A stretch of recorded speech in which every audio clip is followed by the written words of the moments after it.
하나님께 영광의 말씀을 드리겠습니다. 우리 아버지 하나님의 은혜와 평강이 여러분에게 함께 하시기를 축복합니다. 지난 금요일 여러분들 탄핵 재판이 있었고 결과도 다 아실 것입니다. 이런저런 생각들이 들고 또 어떤 입장에 따라서 또 반응이 다를 수 있지만, 그러나 전체적으로 어찌됐든 우리가 표현할 수 있는 것은 참 안타까운 일이다.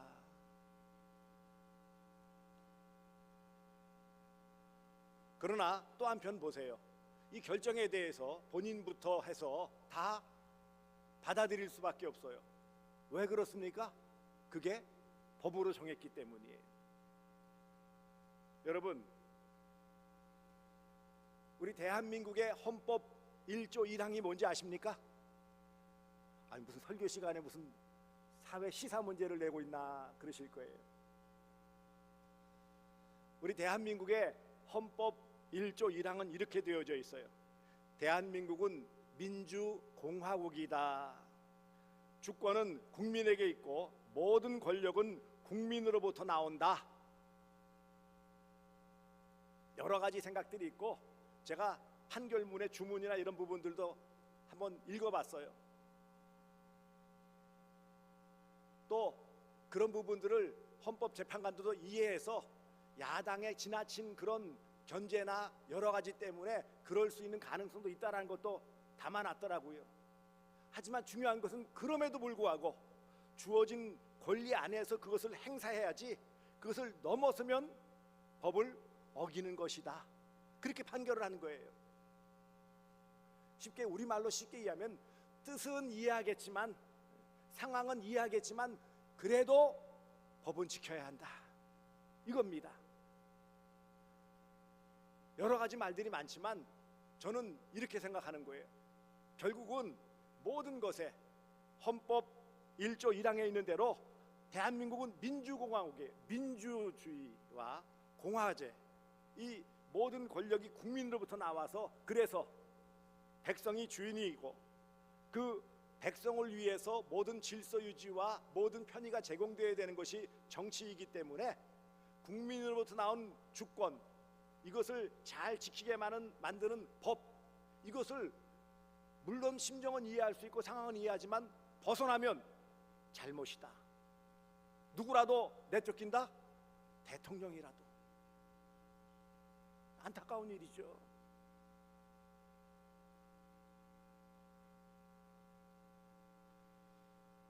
대통령 선거 또 해야 됩니다. 5월달이나 6월달에. 얼마나 이 비용이나 여러 가지 사회적인 혼란, 말로 다 할 수도 없어요. 이런 것을 보면서 정치에 대한 불신감이 들어요. 너무나도 혼란스럽고 실망감을 주기 때문에 굳이 그러면 이런 정치 제도를 해야 되느냐?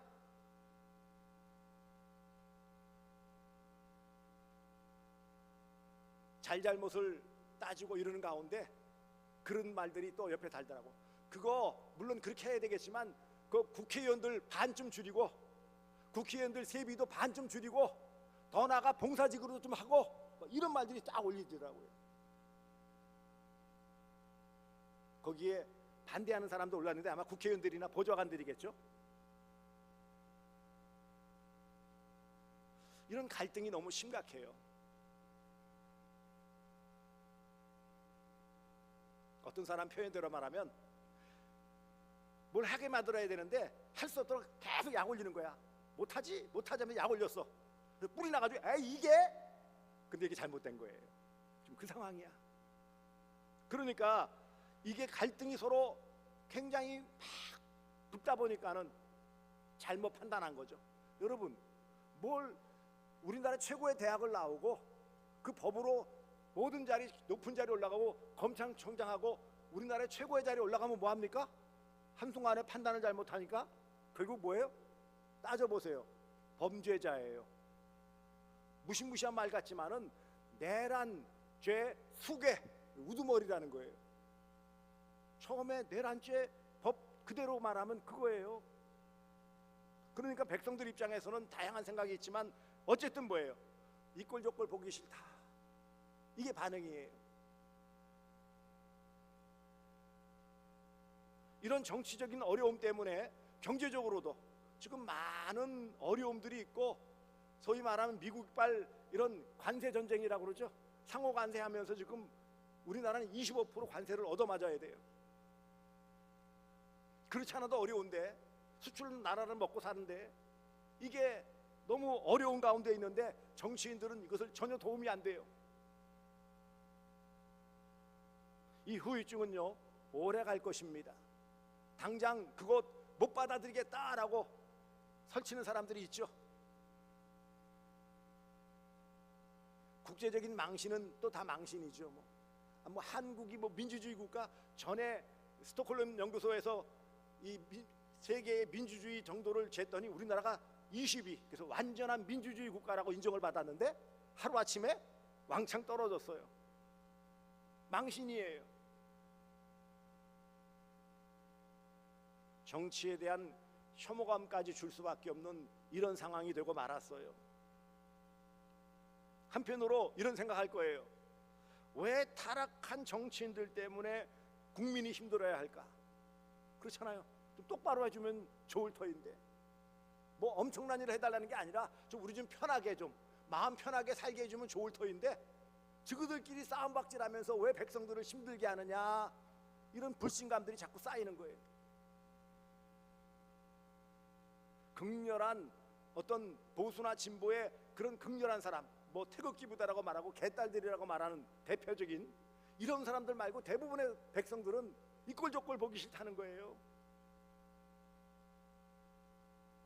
그런데 왜 하나님은 이런 정치 제도를 허락하시고 이런 상황들을 그냥 허용하실까 의문이 들기도 하는 거예요. 세상 정치는 이처럼 백성들에게 불신감만 주고 또 믿음의 사람들인 그리스도인조차도 이 부분에 혼란스러워하는 거예요. 왜 하나님은 이런 상황을 그대로 방치해 두실까 의문이 들기도 하는 거예요. 그럼에도 불구하고 왜 정치가 필요합니까? 하나님의 창조된 모든 이 땅의 백성들, 사람들은 비록 타락한 인생이지만 누구나 존엄하며 또 자유롭고 평등해야 된다는 것이 모든 사람들의 공통적인 생각이에요. 민주주의, 민주공화국이라는 의미에 있어서의 그 뜻은 하나님이 이 땅의 여러 제도, 여러분 민주주의의 반대가 뭔지 아세요? 공산주의요? 아니에요. 민주주의의 반대는 독재제도예요. 예를 들면 군주제, 그리고 로마에서 있었던 과도제, 이런 권력이 소수의 한 사람이나 소수의 사람들에게 몰리는 것이 민주주의의 반대가 되어지는 거예요. 공산주의는 자본주의에 반대되는 말인 거예요. 경제적인 체제고요. 정치적인 체제는 민주주의냐 혹은 그것이 군주주의냐 과도주의냐 이런 차이가 있을 뿐이에요. 그런데 결국은 이런 민주주의라는 것의 테두리의 가장 중요한 핵심 요소는 모든 인간은 존엄하다. 말이 뭘까요? 태어난 때부터 시작해서 소중한 존재이다. 인생은 제각각의 다 존엄한 소중한 존재다 라는 것이 인간의 존엄성이에요. 어느 나라에서 어떤 인종으로 어떻게 태어났든 모든 사람은 다 존엄한 존재, 소중한 존재다 라는 거예요. 두 번째 가치는 자유예요. 자유라는 것은 자기의 뜻대로 결정하고 행할 수 있는 그런 의미입니다. 이 자유라는 것과 더불어 이 권리라는 것이 함께 주어지는데 거기에 따른 책임과 의무가 함께 동반되어지는 거예요. 자유라고 해서 방종을 말하는 게 아니라 누구나 누구의 간섭과 억압이 아닌 스스로의 그런 생각과 판단으로 자유롭게 살아갈 수 있는 것, 이게 자유예요. 난 내 마음대로 살 거야. 남을 피해를 주는 것, 그건 자유가 아니고 방종이에요. 누구나 어떤 상황에 있든지 내 스스로 나를 위하여 살아갈 수 있는 태도가 자유예요. 이 평등이라는 것은요, 모든 기회의 평등을 말하는 거예요. 모든 사람은 모든 상황에서 그 기회가 주어질 수 있다라는 것을 말합니다. 그런데 중요한 것은 기회의 평등이지만 결과의 평등을 말하지는 않아요. 이해하시겠습니까? 그러니까는 우리에게 누구에게나 이 땅에 살아갈 수 있고 어떤 기회가 주어지지만 자기 노력과 수고와 열심에 따라서 결과는 달라지는 거예요. 결과까지 평등해야 된다는 게 공산주의예요. 그러니까 망할 수밖에 없어요. 이런 인간의 존엄, 자유, 평등이 하나님께서 이 땅을 살아가는 그래도 최소한도의 그런 제도적인 장치로 이것을 이루어 가시고자 했는데, 이런 인간의 존엄과 자유와 평등을 유지할 수 있도록 해주는 그 제도가 뭐라고요? 정치라는 거예요. 그것을 잘 이루어갈 수 있도록 질서를 유지하고 그것을 누릴 수 있도록 해주는 제도가 바로 정치예요. 정치가 필요합니까? 안 필요합니까? 필요한 거예요. 오늘 본문에서도 그것을 말씀하고 있습니다. 분명한 말씀을 주세요. 인간의 모든 제도를 주를 위하여 순종하되, 인간의 모든 제도라고 그랬어요. 제도를 주를 위해 순종하라. 그럼 누가 만드셨다는 거예요? 모든 제도는 누가 만드셨어요? 하나님이 만드신 거예요. 누구를 위해서 만드신 거예요? 인간을 위해서 만드신 거예요.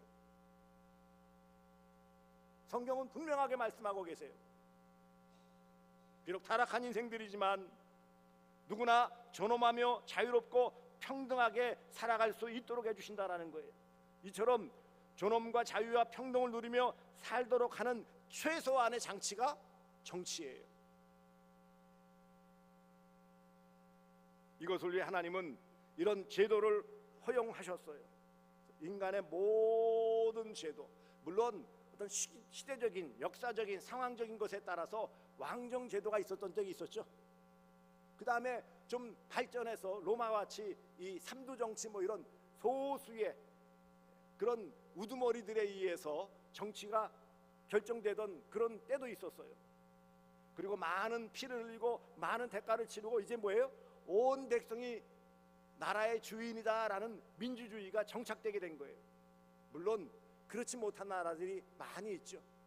말은 민주주의라고 헌법에 나와놨지만 소수의 사람들, 독재자들에 의해서 지배되는 나라들이 주변에 많이 있어요. 하지만 분명한 사실은 하나님은 인간을 위하여 정치 제도를 만드셨다, 허용하셨다라는 것입니다. 그리고 군주제도나 과도정치나 이런 모든 과정들을 통하여 점진적으로 민주제도로 정착될 수 있도록, 물론 이 땅에 어떤 제도도 완벽할 수는 없어요. 인간이 만든 모든 제도는 다 불완전한 요소들을 가지고 있어요. 지금 우리가 누리는 이 민주주의 또 자본주의가 완벽할까요? 그렇지 않아요. 하지만 최소한의 그런 제도라는 거예요. 어떠한 제도도 문제는 있다라는 것입니다. 예수님을 예를 들어보세요. 예수님은 이 땅에 오셔서 정치에 관심이 있으셨을까요? 없으셨을까요? 예수님의 태도를 우리는 한번 살펴볼 수 있어요. 예를 들면은 마태복음 4장 8절로 11절까지 사탄이 40일 동안 금식하신 예수님께 찾아와서 돌들을 떡으로 만들게 하라, 뭐 여러 가지 시험하는 가운데 내가 이 꼭대기에서 뛰어내려라, 천하 만국의 영광을 보여주면서 내게 절하면 어떻게 한다? 내가 이 모든 통치권을 너에게 주겠다라는, 온 세상의 통치권을 주겠다라고 시험을 하죠. 그때 예수님께서 분명하게 거절하셨죠. 주 너희 하나님을 시험하지 말라. 예수님은 온 세상의 통치권 이미 통치자이시기 때문에 필요 없으셨어요. 거부하신 거예요. 예수님은 왕이 되시고자 하는 것도 거부하셨어요. 요한복음 6장 10절 이하에 보시면 예수님께서 오병이어의 사건, 물고기 2마리 떡 5개로 5,000명을 먹이고 12바구니 강질이 가득 채우는 사건을 보고 거기에 참여했던 많은 사람들이 눈이 획 돌아갔죠. 이분을 왕으로 모시면 우리 먹고 살겠다. 그래서 뭐예요? 웅성웅성대면서 뭐예요? 저분을 우리 왕으로 모시자라는 그런 모습들이 있을 때 예수님은 단호하게 거절하고 떠나셨어요. 왕 되는 것도 거절하셨어요. 정치적인 그런 세상을 변혁시키고자 하는 정치적인 변혁과도 거절하셨어요. 우리가 알고 있는 마가복음 12장, 지난 시간에 우리가 함께 나눴던 가이사에게 세금 바치는 것이 옳으니까 뭐라고 그러셨어요? 가이사의 것은 가이사에게, 하나님의 것은 하나님에게. 그래서 어떤 정치 변혁 이것들을 꾀하시는 분도 아니셨어요. 이 말씀은 예수님은 이 땅에 오셔서 자연인으로서 로마의 혹은 헤로당의 그런 정치 제도 안에 순응하셨어요. 베드로의 잘못된 재판, 분명히 무죄해서 3번씩이나 죄 없다라고 말했기 때문에 완벽한 무죄임에도 불구하고 예수님은 어떻게 하셨다고요? 그런 잘못된 재판에 항거하지 않으셨어요. 왜요? 하나님의 뜻이 계셨기에. 그러므로 하나님은 이처럼 예수님께서도 순응하시게 하셨던 것은 물론 궁극적으로는 구속 역사를 이루시고자 하는 하나님의 거룩하신 뜻이지만 한편으로는요, 세상 제도에 대한 하나님의 허용이 있었다라는 것을 보여주시는 거예요.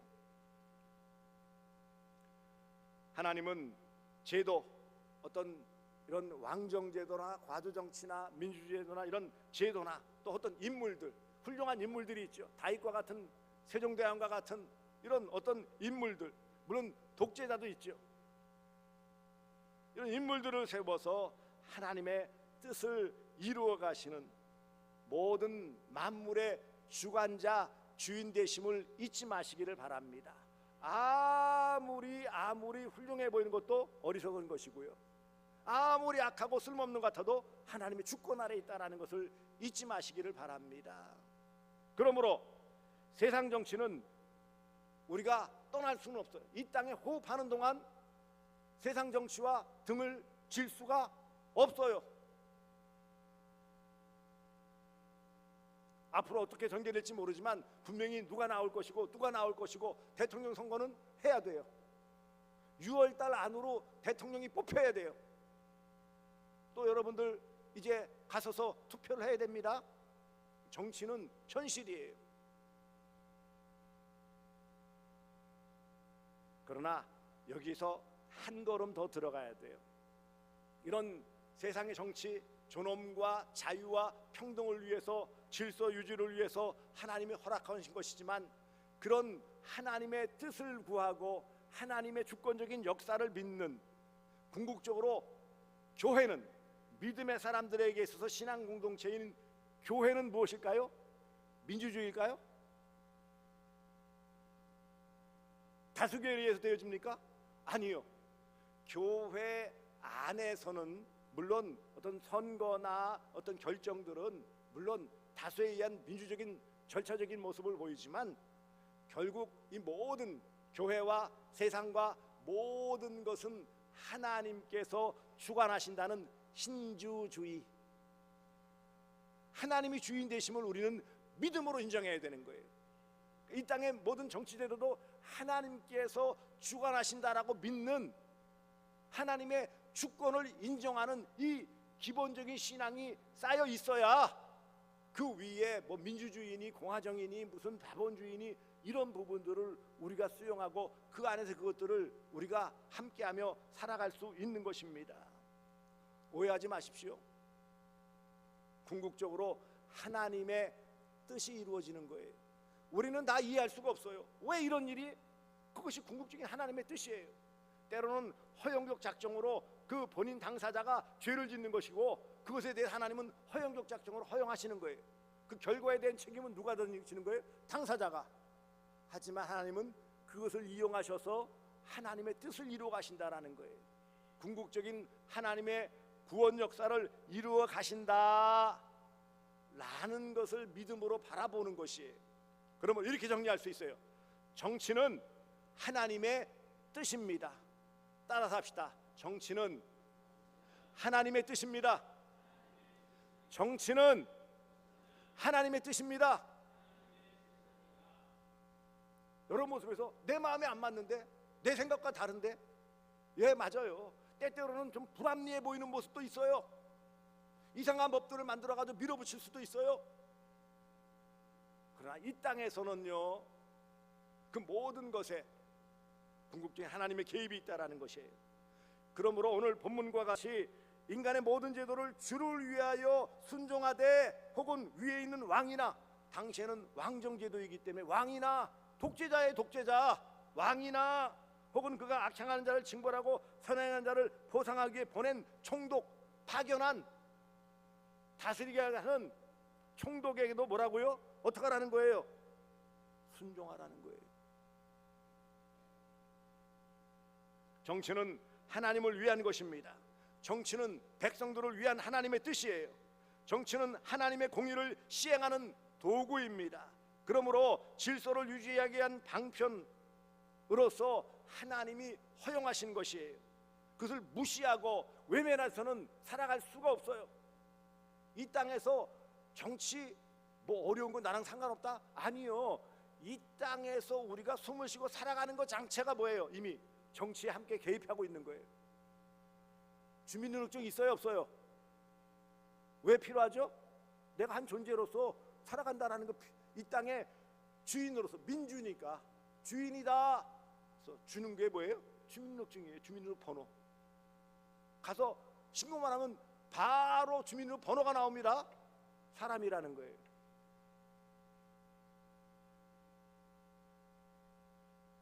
물론 당리당략이나 사리사욕이나 잘못된 정치 이념, 이런 왜곡된 그런 모습 때문에 여러 모습에서 잘못된 방향으로 나가고 백성들에게 어려움을 끼치는 모습도 있지만, 그것은 궁극적으로 본인이 책임져야 할 문제이지만, 큰 틀에서의 이런 법과 질서를 위한 순종의 자세는 꼭 필요하다. 이 부분이 신앙적으로 많이 부딪힐 수 있어요.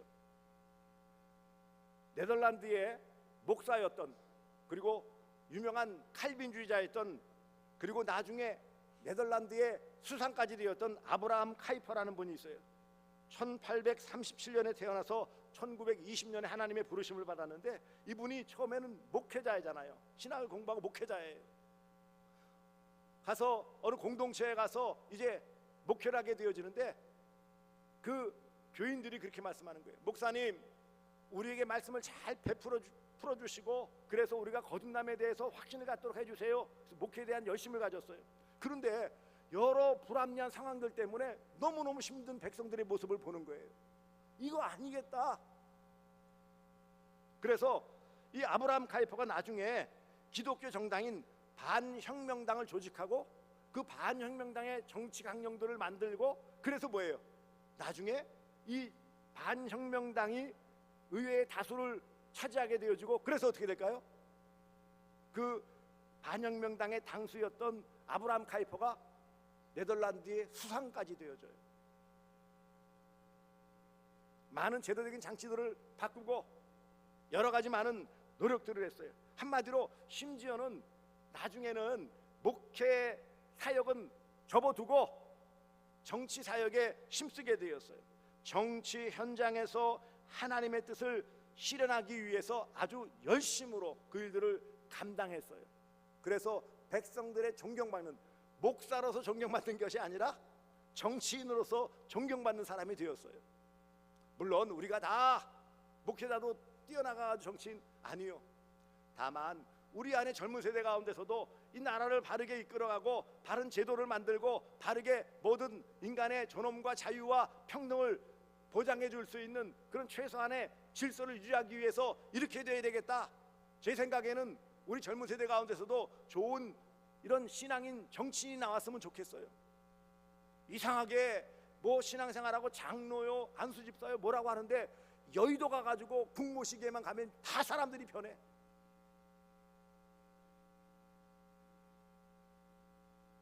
바른 신앙의 토대에서 하나님이 이루고자 하시는 그 뜻을 궁극적으로 이루기 위해서 헌신해야 될 터인데, 말은 여러 가지로 포장하지만 결국은 뭐예요? 당의 결정에 따라야 되고, 그래야 안 그래요? 당의 결정에 반대해서 어떤 의견을 내면은 완전히 죽일 놈이 돼가지고 이상한 사람이 돼버리는, 다 거수기가 됐어요. 너무나 안타까운 일입니다. 사랑하는 성도들이요, 정치는 하나님이 이 땅에 허용하신 것이라고 그랬어요. 하나님이 허용하신 제도예요. 인간의 모든 제도라는 건 뭐예요? 정치를 말하는 거예요. 그것은 하나님을 위하여 순종하는 거예요. 한마디로 정치는 하나님의 뜻이에요. 이런 하나님의 뜻에 순종하는 것이 하나님 나라 백성인 성도의 자세이며 이 땅을 사랑하는 백성, 시민의, 국민의 자세입니다. 그러면 이런 모습에서 우리가 어떻게 해야 될까요? 가장 중요한 것은 하나님 중심의 신앙이에요. 하나님께서 이 모든 것을 주관하신다. 그리고 이 모든 것의 가장 기본적인 그런 내용들은 성경에 담겨져 있어요. 말씀의 이 모든 것이 우리가 마땅히 어떻게 살아야 할지. 결국 성경은 뭐예요? 하나님 사랑, 이웃 사랑이잖아요. 하나님을 사랑하고 이웃을 사랑하기 위해서 그것을 구체적으로 실현하는 제도가 정치예요. 그러니 외면하고 무시할 게 아니라는 거예요. 모든 것 신앙까지 저버리고 정치에 참여하라는 것도 아니에요. 우리의 굳건한 신앙을 잘 지키면서 주어진 기회에 그것들을 우리가 선거, 투표를 통해 참여하든지, 어떤 의견을 개진하고자 하는 그런 의견을 올리든지, 그래서 하나님의 뜻이 온전히 이루어질 수 있어야 되는 거예요. 그리고 어찌되었던 합의에 의해서 하나님 허용하신 법과 제도와 질서는 어떻게 하라는 거예요? 준수하고 순종하라. 내 마음에 안 들어도. 그것이 불합리하면 어떤 부분을 통해서 고쳐나갈 수 있도록 노력하라는 것입니다. 말씀을 정리합니다. 정치는 하나님의 뜻이에요. 그래야 내가 안전할 수 있어요. 정부가 없는 상태를 무정부 상태라고 그래요. 제멋대로 사는 상태예요. 사사시대가 그랬죠. 각각 자기의 옳은 대로 살아갔어요. 그러니까 망하는 거죠. 많은 백성들 12지파가 있었지만 훨씬 작은 나라한테 매번 침략을 당하고 공격을 당하고 빼앗겼어요. 왜요? 지도자가 없다고 생각해서. 하나님을 외면하고 이것은 망하는 거예요. 그러므로 이 땅에서의 법, 제도는 여러분 순종하세요. 그래야 안전할 수 있고요. 그 안에서 자유함을 누리고 평등함을 누릴 수 있다는 것을 인정하며 인간으로서의 기본적인 존엄성을 제공받을 수 있다라는 것입니다. 이것을 통해서 우리는 또한 뭐예요? 하나님의 뜻을 이루기에 신앙적으로도 성숙해질 수 있어요. 정치는 하나님의 뜻입니다. 그리스도인과 정치, 그리스도인도 정치에 떠날 수 없다. 떠날 수 없는 정치라면 우리가 이 안에서 하나님의 뜻을 잘 받들어 실천하는 그런 그리스도인의 삶을 살아가시는 복된 성도들 되어 주시기를 주 예수 그리스도의 이름으로 축복합니다. 기도하겠습니다. 사랑해 주님 고맙습니다. 참 안타까운 일들이 벌어지지만 이 모든 것조차도 하나님의 뜻 안에 있습니다. 인간의 존엄과 자유와 평등을 위해서 제도를 만드시고 또 그것을 순종하기를 원하시는 하나님, 정치는 하나님의 뜻임을 알아싸우니 우리가 최선을 다해 하나님의 뜻을 이루며 하나님 영광 위에 살아갈 수 있도록 도와 주시옵소서. 예수님의 이름으로 기도드리옵나이다. 아멘.